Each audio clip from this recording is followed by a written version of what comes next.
Entiende que la fiscalía en este caso está obligada a probar cada uno de los elementos del caso en su contra, más allá de toda duda razonable. ¿Lo entiende? Sí, su señoría. Es el juicio penal más grande del país, un caso que ha dividido a la opinión pública y ha hecho que algunos se pregunten por qué los fiscales siquiera presentaron el caso. Lindsay Clancy estaba siendo tratada por una enfermedad mental cuando mató a sus 3 hijos pequeños. ¿Estaba usted al tanto de su historial documentado de depresión posparto? Estaba al tanto principalmente de la ansiedad posparto que estaba registrada, sí.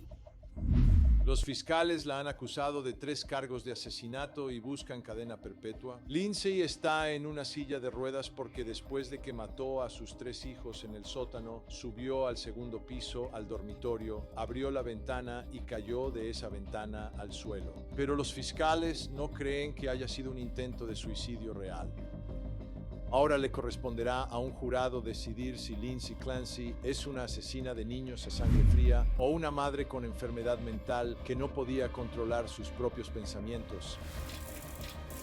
Es el caso del que todos están hablando y esta es nuestra cobertura especial del juicio de Lindsay Clancy. Y en este episodio te traeremos los momentos más importantes de lo ocurrido hoy en la sala del tribunal, mientras este jurado intenta determinar si Lindsay Clancy es una asesina en masa o una mujer con enfermedad mental.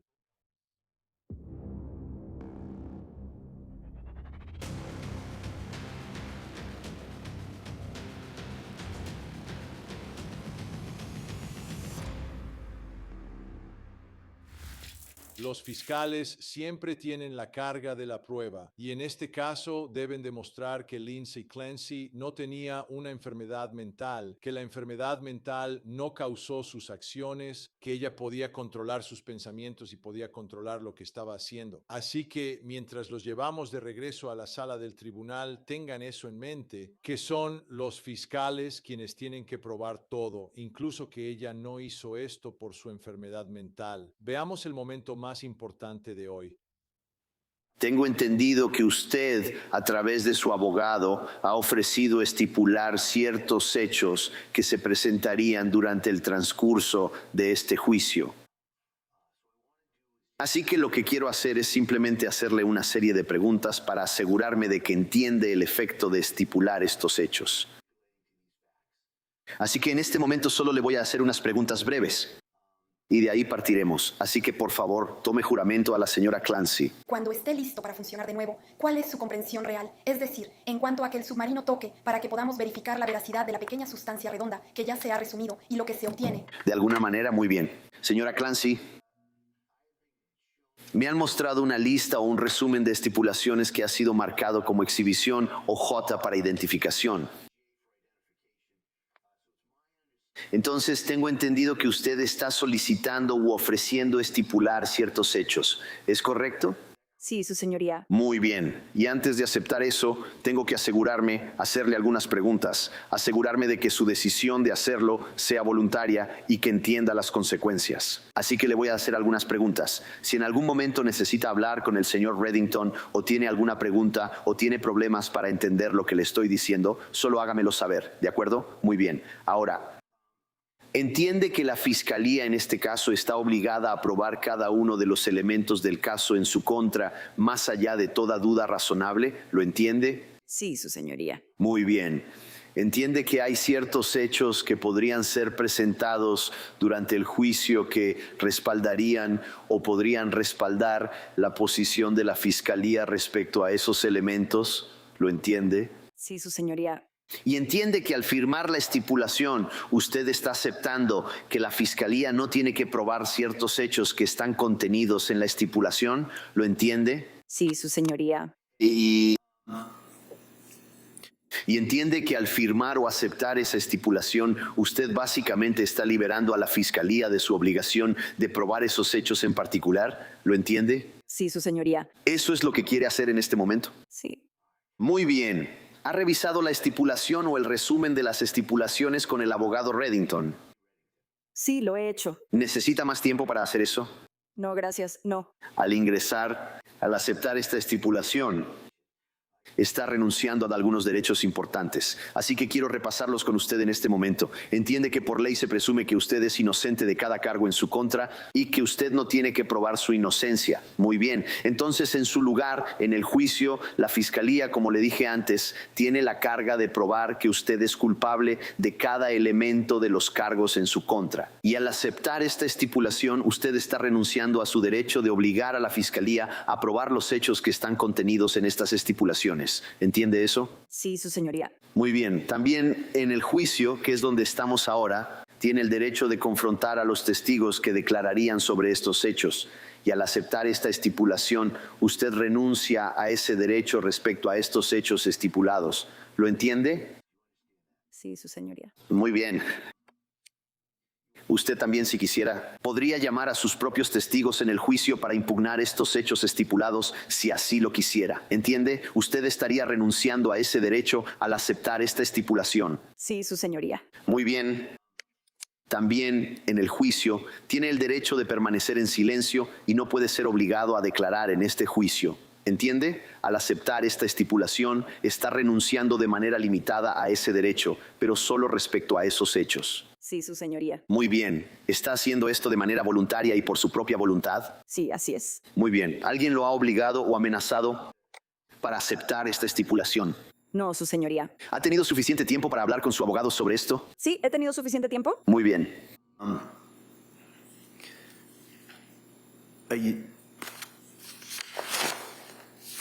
Yo formulo las siguientes determinaciones.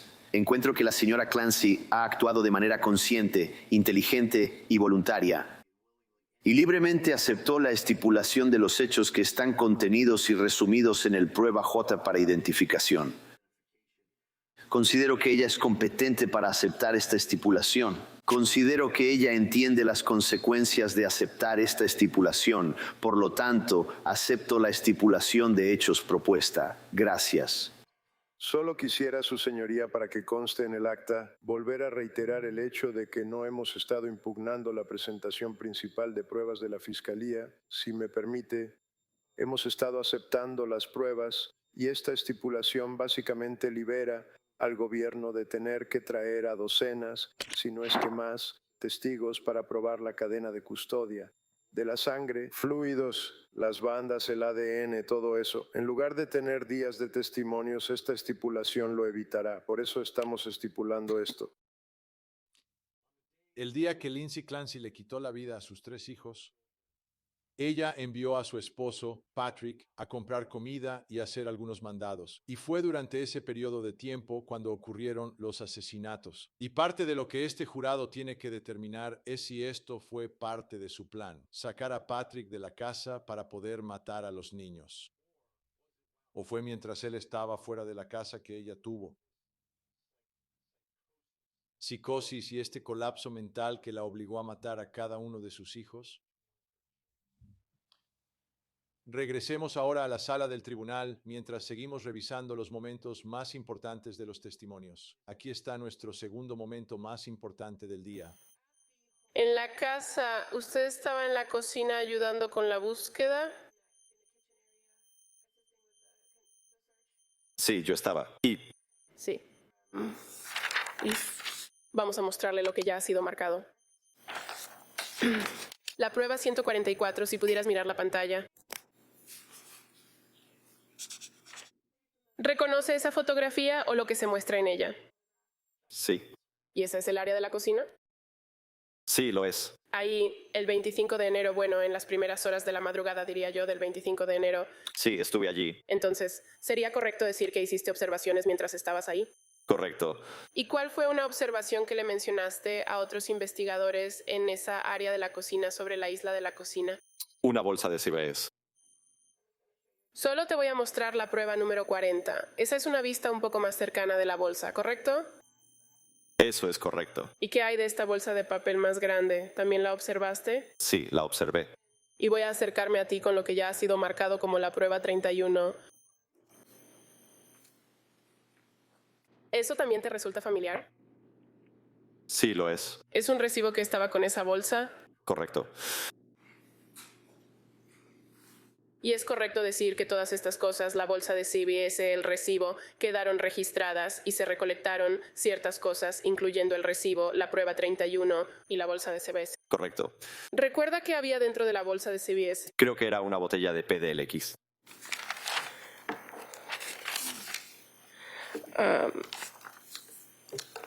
Usted también...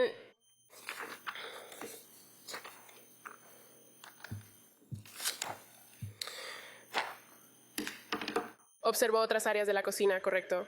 Correcto. Y había un gabinete en particular en la cocina. ¿Abrió un gabinete y descubrió algo que le llamó la atención? Sí, lo hice. ¿Y cuál era el gabinete y qué fue lo que le llamó la atención? Un gabinete superior de cocina con frascos de medicamentos. Está bien. Y es correcto decir...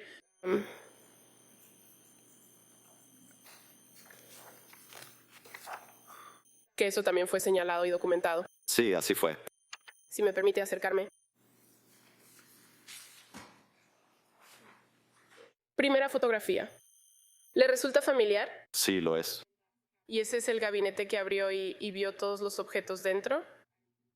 Correcto. Y solo le voy a mostrar una segunda fotografía. ¿Y sería correcto decir que es solo una toma más cercana de esos estantes superiores? Sí, lo es. ¿Y qué fue lo que más te llamó la atención sobre los medicamentos en ese gabinete? ¿Son las especias los medicamentos genéricos o es otra cosa? Los medicamentos con receta. Solicitaría que se admita como prueba. Pueden ser admitidos.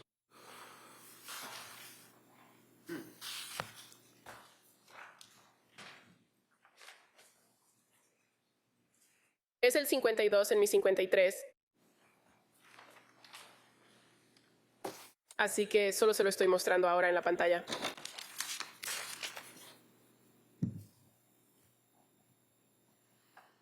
Prueba 152. Y eso es solo el gabinete abierto y parece que hay una freidora de aire debajo, ¿correcto? Correcto. Y ahora le muestro el 153 que tiene esos dos estantes superiores. Y el estante más alto tiene los frascos de medicamentos recetados, ¿correcto? Correcto. ¿Qué hizo con los frascos de medicamentos recetados? Los puse en la isla y notifiqué a otros miembros que estaban buscando para que pudieran ser fotografiados por los servicios periciales. Además de ayudar con la ejecución de la orden de cateo ese día, el 20 de enero, en las primeras horas de la mañana del 25 de enero, se le pidió hacer algo más, en este caso el 6 de febrero de 2023. Sí, así es. Y ese día alguien llegó a la oficina de la Policía Estatal en la Fiscalía con alguna información o evidencia. Sí, así fue. ¿Quién fue la persona que llegó? El señor Patrick Clancy. Y estaba acompañado de un abogado, alguien llamado David Mayer. Sí. ¿Y qué le llevaron a la Policía Estatal? Frascos de medicamento. ¿Cómo fue transportado a la Policía Estatal o cómo lo recibiste? En una bolsa de CBC.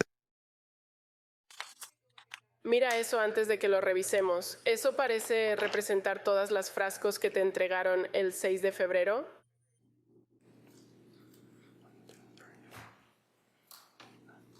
Sí, así es. Y son 9, ¿correcto? Correcto. Ahora, solo en cuanto a cada frasco. Solo dame un momento.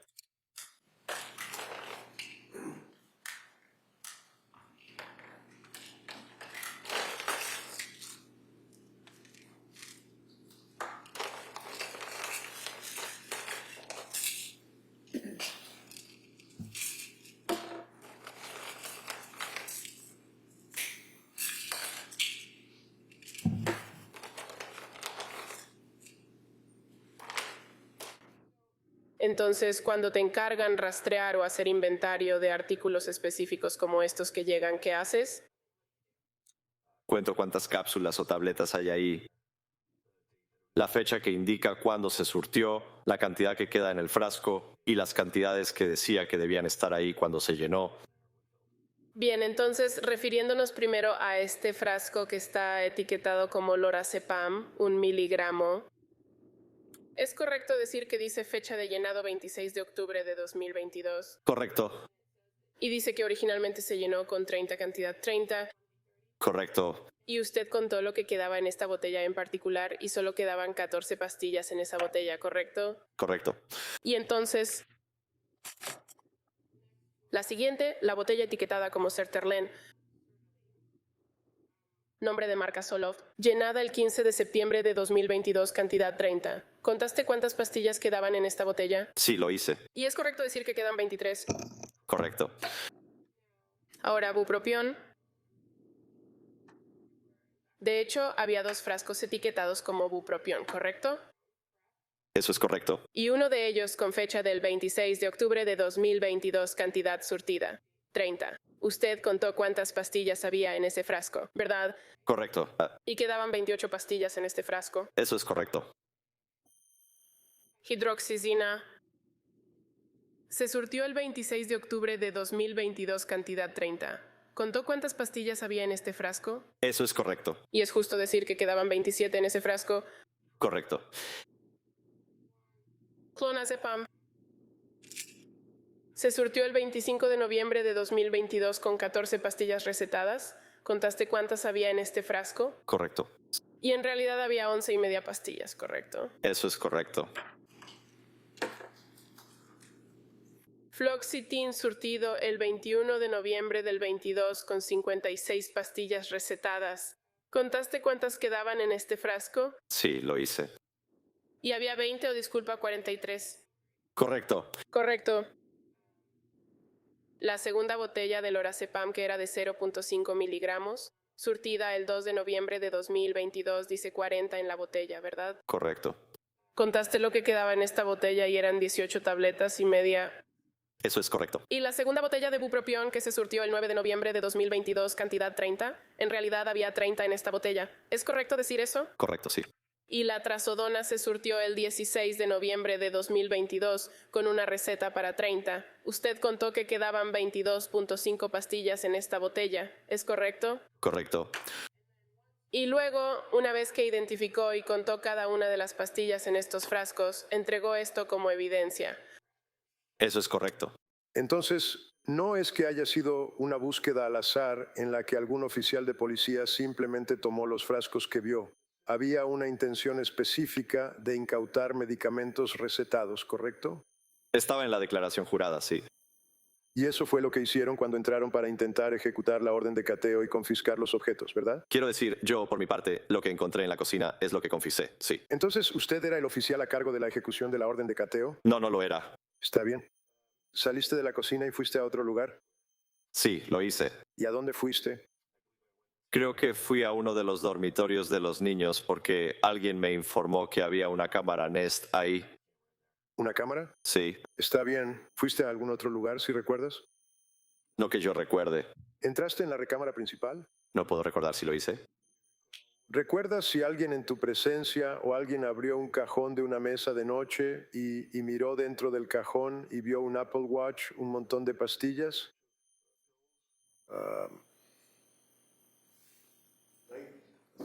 Cosas para ayudarte a dormir, cosas de ese tipo. ¿Recuerdas que alguien haya hecho eso?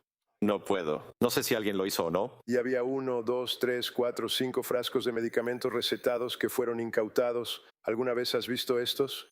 No, no los he visto. Entonces, revisaste la cantidad de pastillas en los frascos para el fiscal del distrito y lo hiciste cuando realizaste el inventario, aparentemente, de estos frascos de pastillas de los que ya hablaste. ¿Verdad? Para el fiscal, él te pidió que revisaras y nos dijeras cuántas pastillas faltaban, ¿verdad? Hice eso con las que se entregaron. Correcto. Y nadie nunca revisó estos frascos, ¿verdad? No sé si lo han hecho o no.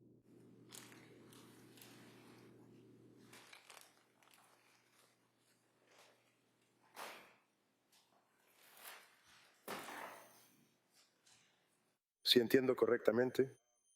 Lorazepam, ¿cómo le preguntó el abogado? Las fechas en que se escribieron las recetas. El lorazepam, como usted indicó, fue el 26 de octubre. El bupropión tuvo la misma fecha, el 26 de octubre. La hidroxicina fue el 27 de octubre. El flonazepam fue hasta el 25 de noviembre, la fluoxetina fue en noviembre. El lorazepam fue a principios de noviembre. El 2 de noviembre, buspirona. Todas estas pastillas se recetaron en un periodo de aproximadamente 3 semanas, ¿es correcto? Sí, cualquiera que sea la fecha en que se hayan recetado.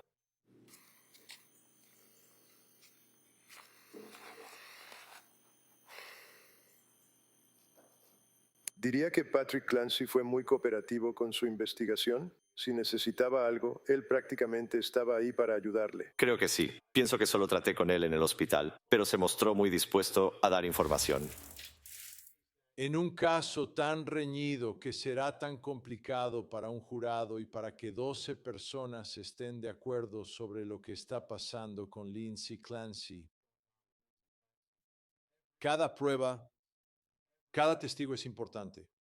Echemos un vistazo a nuestro tercer momento más importante de hoy.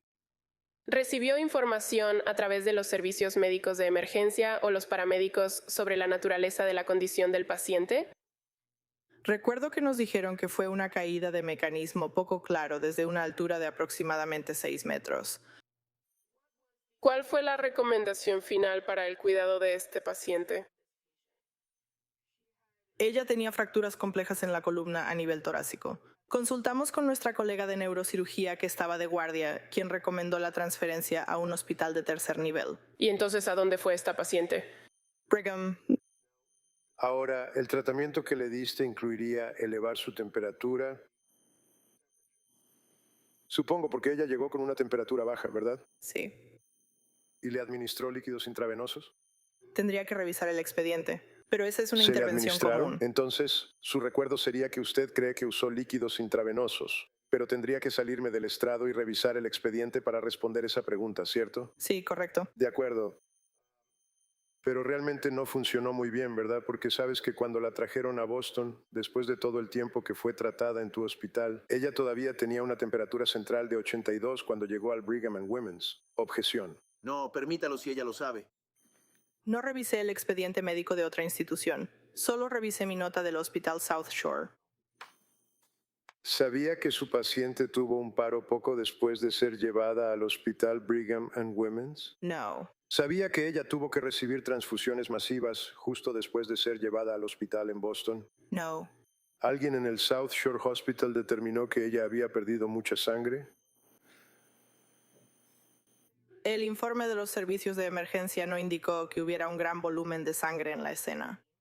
Ella fue evaluada y parte de sus tomografías también nos ayudaron a evaluar si había pérdida de sangre intraabdominal. Bien, entonces, cuando mencionas el tema de los servicios de emergencia, te refieres a la ambulancia, ¿verdad? Sí. Y su informe, la hoja de registro que preparan, ¿correcto? De eso estás hablando, ¿verdad? Hay un informe verbal de los servicios médicos de emergencia cuando traen al paciente y también la hoja de registro con los detalles. Está bien. Y cuando llegaron las personas de los servicios médicos de emergencia, ¿hablaron contigo sobre el informe verbal? Ellos hablan, se dirigen a toda la sala, así que todo el personal que está en la sala puede escuchar los detalles. ¿Y pudiste revisar la hoja de registro, correcto? No, la hoja de registro no siempre está disponible de inmediato. Entonces, los paramédicos, según tu conocimiento como cirujano, tratante médico en el centro de trauma, ¿te dijeron que hubo pérdida de sangre? No que yo recuerde. ¿Sabe? Alguien le dijo que ahí en la escena donde la estaban atendiendo después de salir por la ventana y caer al suelo, que había sangre en la nieve, en las hojas y en el pasto. No puedo recordar si comentaron sobre eso. ¿Es importante para ti saber si hay pérdida de sangre en un paciente? Si hay una gran cantidad de pérdida de sangre, sí, los servicios de emergencia suelen comentar que encontraron al paciente así. Esos son los servicios de emergencia. Tú eres el cirujano, ¿verdad? Eso es correcto, señor, sí. Sí, y una de las cosas sería la presión arterial, ¿verdad? ¿Cuál es la presión arterial de la persona, correcto? Sí. Y ella tenía, si entiendo correctamente su testimonio, presión arterial baja. Inicialmente cuando llegó, nuestra nota indica que tenía una presión arterial normal y luego de la intubación su presión arterial bajó. De acuerdo. ¿Sabes qué causó que la presión arterial bajara? Había varios factores en juego. Como descubrimos en su tomografía, tenía una lesión en la médula espinal en la región torácica que muy comúnmente causa problemas para mantener la presión arterial. ¿Y sabes cuál era su presión arterial? Digo, si no lo sabes está bien, necesitas los registros. ¿La presión arterial en qué momento? En el momento que te estoy preguntando, cuando notaste que tenía la presión arterial baja, No recuerdo qué tan hipotensa estaba, no.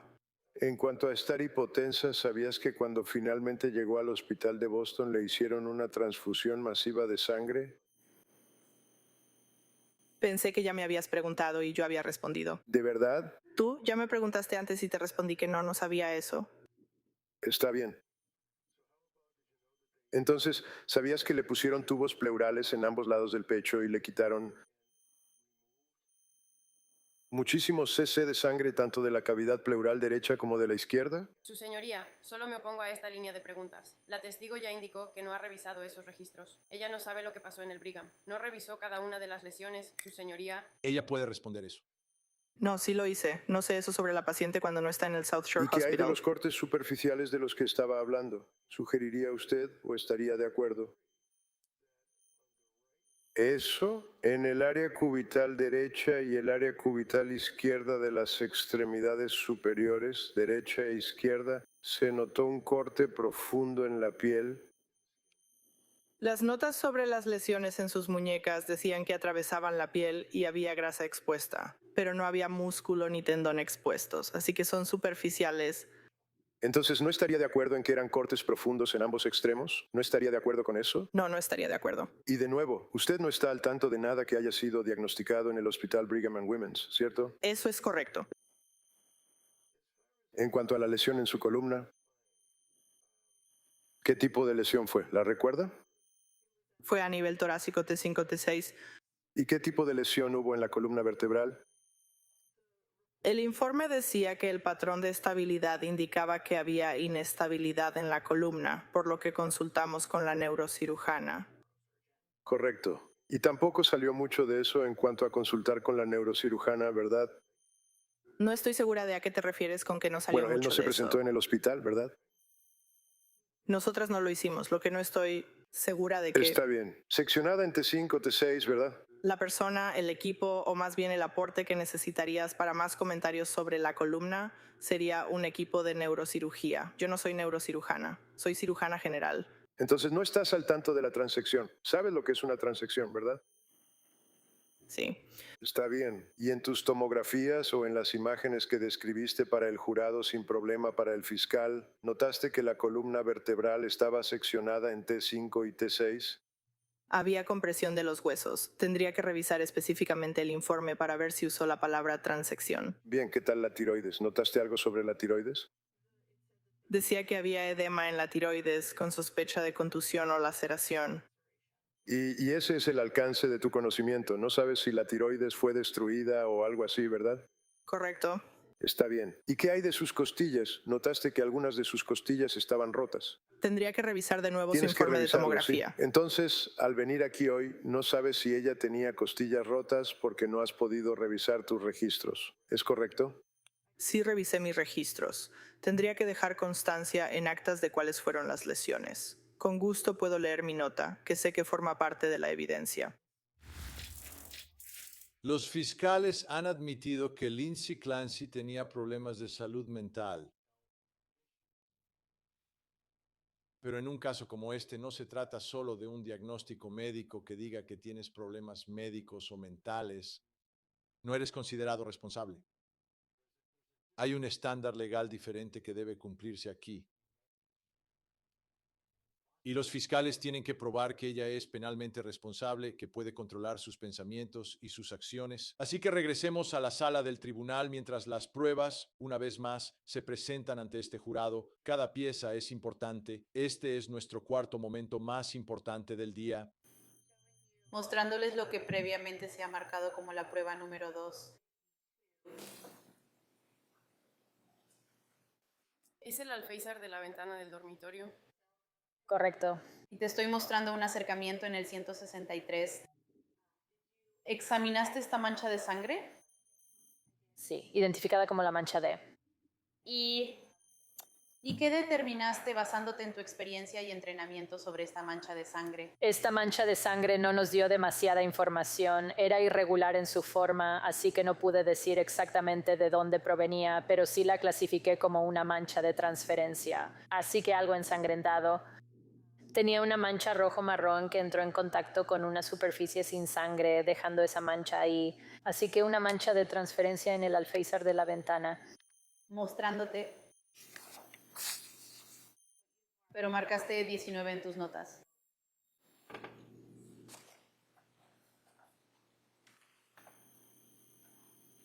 ¿Qué nos puedes decir sobre los patrones que estamos viendo aquí en las tejas del exterior de la casa? Estas son fotos de las manchas rojo-marrón en las tejas entre la ventana del segundo y primer piso. Una vista lejana en la parte superior izquierda y luego fotos más cercanas ampliadas para mostrar las manchas rojo-marrón. Había 2 áreas y luego había un exceso de sangre. De hecho, puedes ver cómo gotea hacia abajo. Voy a objetar que se le llame sangre porque todos sabemos que eso nunca se analizó. De hecho, sí se analizó. Sí. Hola, ¿puedo verlo aquí? ¿Qué estamos viendo aquí? Esas son áreas de manchas rojas y marrones en las tejas, entre la ventana del segundo piso y la ventana del primer piso. ¿Y qué, si acaso, nos puede decir sobre estas manchas rojas y marrones en las tejas debajo de esa ventana abierta, basándose en su capacitación y experiencia? Así que esas 2 áreas que estaban a la izquierda y a la derecha debajo de la ventana fueron identificadas como manchas de transferencia. Así que un objeto ensangrentado entró en contacto con una superficie y dejó la mancha de sangre ahí. Así que tendría que ser realmente algo con sangre tocando esa teja, esas tejas. Correcto. Y mostrándote debajo de eso la foto pequeña a la derecha, ¿qué se muestra ahí? Entonces, esta es un área de la mancha de transferencia donde hubo una acumulación de sangre que se estaba desprendiendo como una gota de la parte inferior de la teja. Y mostrándote E20 de tus notas. Quizás un poco más claro aquí. La foto de la esquina superior derecha, ¿es esa la misma área de manchas marrón rojizas que viste en las fotos debajo de la ventana abierta? Sí lo es la misma que señalé. ¿Con el permiso del tribunal? Claro. Entonces la ventana está arriba, así que a la derecha, mirando hacia la ventana, hay un área de manchas rojo-marrón. A la izquierda está la otra área de manchas rojo-marrón. La de la izquierda tenía la acumulación de sangre. Esa era una gota que caía de la... Y las 2 fotos que están abajo ahí, esas son una ampliación de la mancha marrón rojiza del lado derecho. Como puedes ver, mis flechas están señalando la imagen de arriba, mostrando un acercamiento de las manchas. podemos marcar E19 como la siguiente prueba y luego E20. ¿Alguna objeción? No puede admitirse. Podrían ser actas.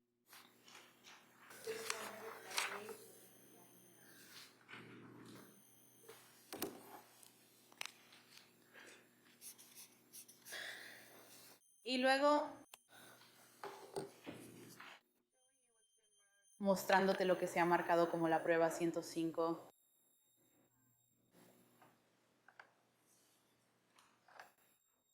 Y al acercar la imagen aquí a la ventana abierta y a la pelota naranja de abajo, la mancha rojo-marrón justo arriba de eso, ¿examinaste fotos de eso? Sí, lo hice.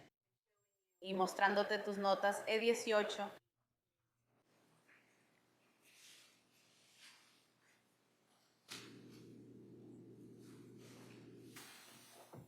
¿Es un acercamiento de esa mancha rojo-marrón en el alféizar de la ventana abierta? Sí, lo es. ¿Y qué, si acaso, nos puede decir sobre esta área basándose en su experiencia y capacitación? Entonces, similar a la mancha que estaba en el interior de la ventana, en el alféizar, esta mancha en el exterior no me dio suficiente información para decir el tamaño o la forma.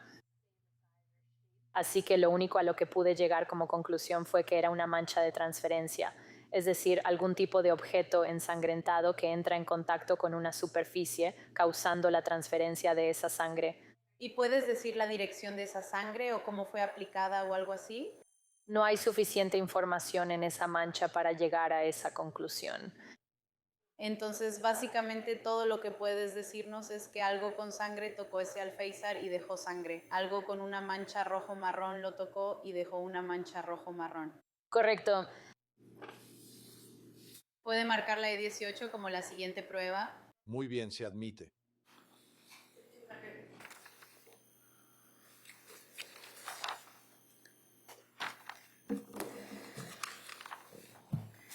Y luego mostrándole lo que previamente ha sido marcado como prueba 108.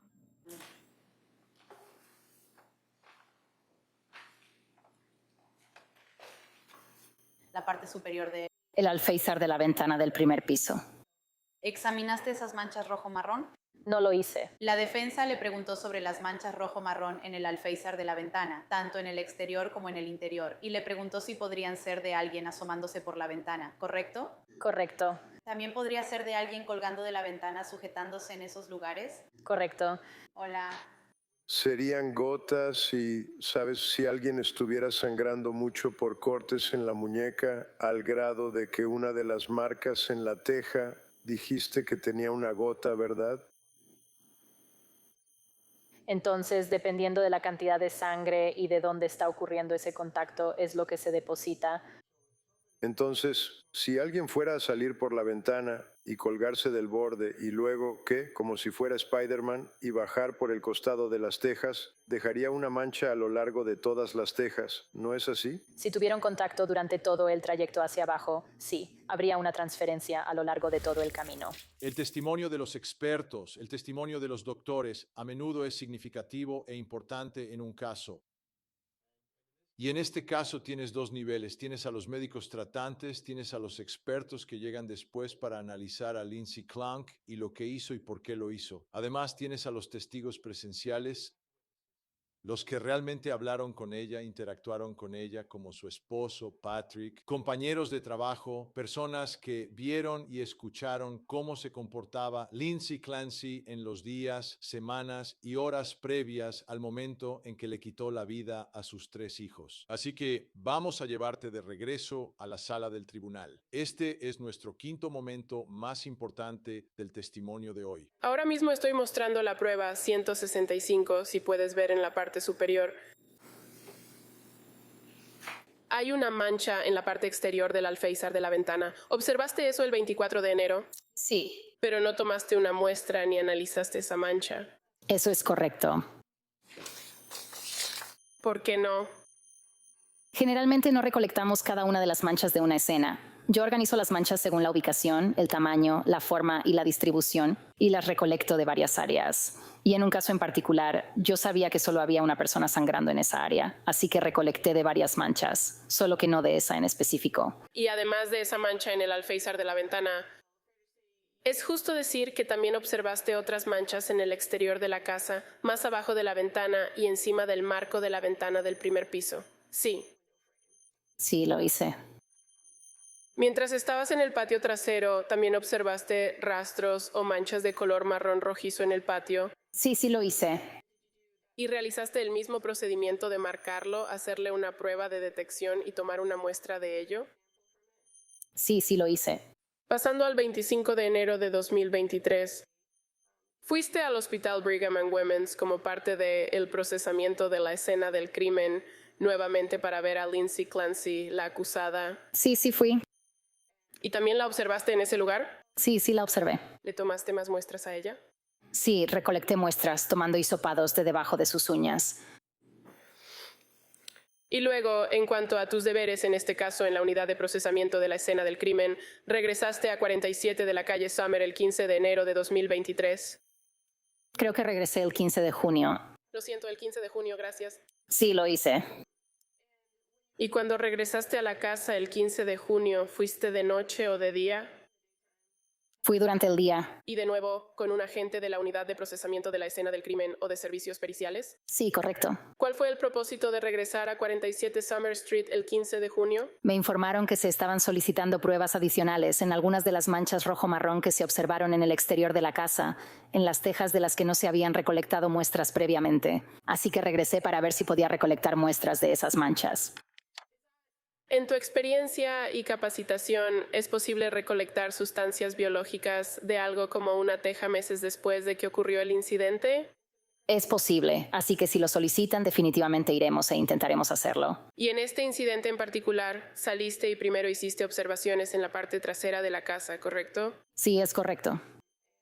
Y luego observaste más de cerca debajo de esa ventana del segundo piso. Sí, correcto. ¿Observaste alguna mancha evidente en esa área? Parecía haber una mancha marrón rojiza debajo del alféizar de la ventana. Entonces, ¿qué hiciste una vez que observaste esas manchas? Marqué esa mancha como la mancha A y luego también marqué manchas adicionales más abajo, en el costado de la casa, sobre las tejas. ¿Y el 15 de junio, cuando estabas ahí? 2023, mostrándote ahora la prueba 167. Acercándonos un poco a la zona debajo de esa ventana está esa bola naranja que describiste. Parecía ser algún tipo de aislamiento. Correcto. Y eso fue negativo. Esa mancha que observaste fue negativa, así que no hiciste nada más con eso. Eso es correcto. Y de nuevo, la mancha B está más o menos entre la ventana del piso superior y la ventana del primer piso. Correcto. Y las manchas C y D están justo arriba de la ventana del primer piso. Sí, eso es correcto. Entonces, esto de aquí, ¿usted indicó que era algún tipo de aislamiento?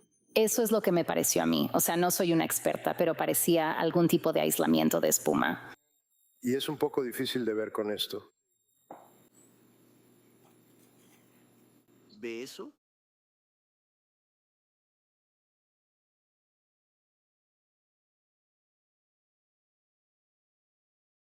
¿La sustancia sobre ese objeto?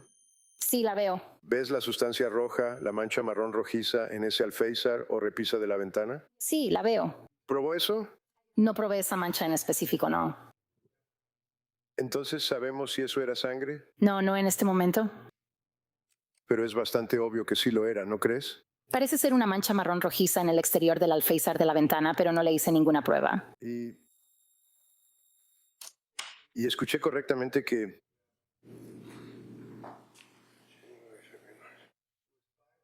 fue 5 meses después cuando los investigadores de la Policía Estatal decidieron que tú quitarías las tejas de la casa.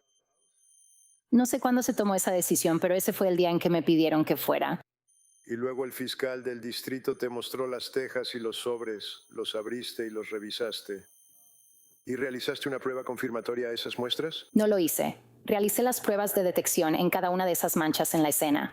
No realicé una prueba confirmatoria en esas manchas, debido a que el color rojo-marrón de la mancha ya no era visible. Así que, potencialmente, Estaba degradada por el clima, ¿verdad?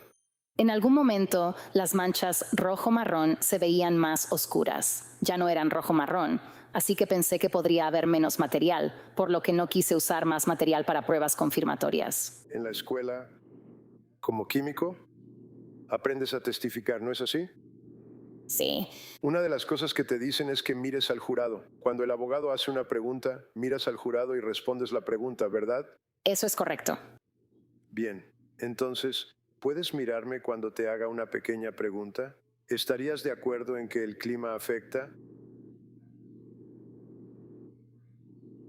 ¿Degrada la sangre si de hecho está en un objeto expuesto al aire libre? Absolutamente. Cada día, mientras repasamos los grandes momentos del testimonio de este caso, pienso para mí mismo, ¿qué tan difícil será esto cuando llegue el momento de que el jurado entre a la sala de deliberación e intente descifrar todo esto? Va a ser difícil. Nuestra cobertura obviamente continuará aquí en Vinnie-Politan Investigates mientras seguimos trayéndoles nuestra cobertura especial de todos los grandes momentos desde dentro de la sala del tribunal. Eso es todo por esta ocasión. Soy Vinnie-Politan, muchas gracias por vernos y por favor no olviden abrazar a los niños.